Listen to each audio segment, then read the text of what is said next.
My name is Faith Mbaki, and I was born here in Mangoji, and I grew up for a long time ago. I was in Blanta, and I came back, and now I'm in Mangoji. And we are 9 in our family, and I'm the 60th one. Yes, I started my school in Mangoji, and then I proceeded in Blanta, and after coming back, I finished it here. Not really finished, but yeah, I ended up here in Mangoji, my Form 4. I started school when I was 6 years. Yes, and then yeah, and I started for my MSc examination when I was 16. Just because yet now I didn't make it because I just left school while I was in Form 4.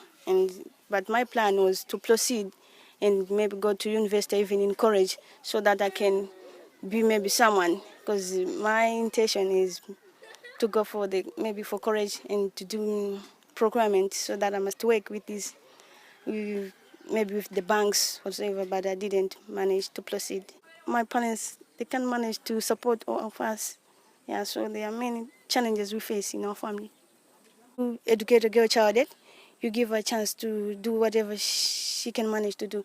And in case of the country, maybe if they will have more opportunities, maybe in developing the country, and you take them out from the ignorant. So, which is very bad when someone is ignorant. She just do whatever she thinks, and that thing can develop our country. But if you are intelligent and you know something good, you can develop your country, and maybe you can assist in some of the important issues in the country.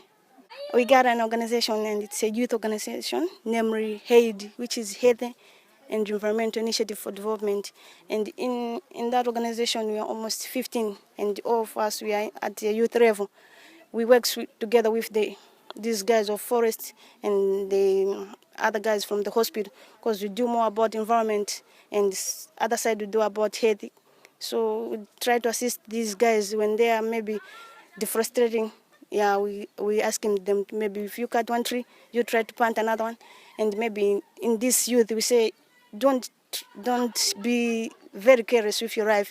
You try to protect yourself from maybe HIV and AIDS. So, but maybe we are also working with women empowerment, because we see that women in Malawi, they are not well developed, so just need maybe to assist others.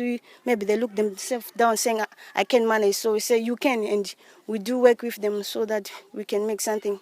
But really now it's just a local organization, yeah. But we wish it could be higher so that other girls in Mangochi can be assisted. And some of them is maybe our former president, Madam Joyce Banda, and she encouraged me. I just think maybe I too I can be a president. And there's this really, she's a town as coordinator, but she's very young. She's Madali Somoni Molupa, and I always get much encouraged. So when I see these readers, I say, I can manage.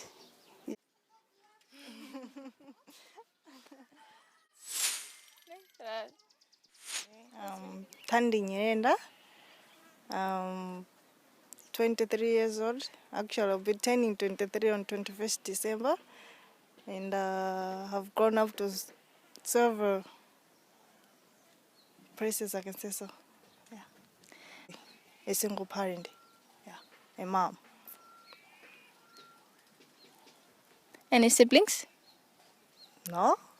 I've traveled because of my mom's job. Yeah. She had to transfer from one place to another, from one district to another. In some places we could stay maybe 4 years, 5, but where we stayed most, it was in Incheu. Yeah, she liked the place. It was so cool. Yeah, because of the temperature itself.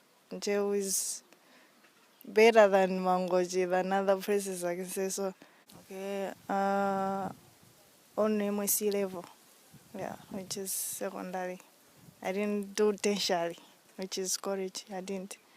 Yeah, but I just went to an interview, which at the Malay College of Health Sciences, and I'm waiting for I can say I'm waiting for enrollment. Yeah, because they'll be selecting maybe next month. Yeah. I want to study nursing because it has been my dream career. Actually, at first I wanted to be a lawyer, but I changed when I went to secondary school.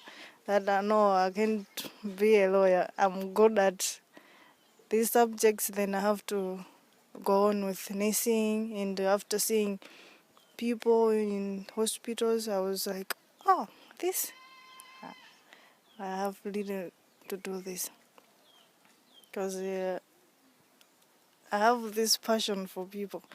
I can say some of the women that I have grown up with, others have gone to universities, not only colleges, but universities.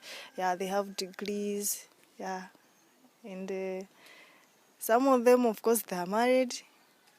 They didn't even go on with school, but at least half of them, they are somewhere now. The women in the cities, they have this, I can say, they have the opportunities since they are in the city, unless those were in the villages, because those in the villages, they drop out school early than in the city, since they don't even know, they don't even have the courage to go to school, since they don't see these people like career women, or they don't hear any career guidance. They don't have career guidance.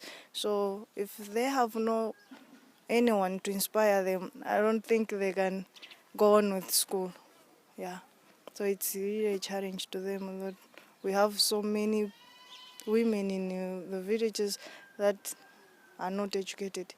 Because when they see people, young women, young ladies going there and saying, I'm a doctor, or I'm doing this, I've achieved this so far, and they'll be like, me too, I want to be like that woman, I want to be like that lady. So maybe the government should encourage like role models to go beyond the what in those villages, yeah, to give them this civic education at least. I've done most of my secondary school alone. I've paid my school fees alone. I did it, yeah. So I can say that none of my community encouraged me to do good, to go on with my career. I can say we have that a group organization, a youth organization occurred. We do discuss things over how we can how we can apply ideas to our youth friends, yeah, so that they can still be in school. And we had an open day last week, yeah, that encouraged our youth fellas to go back to school. There were so many youth people there, so we brought some role models to them so that they could hear themselves what the goodness of school. Yes.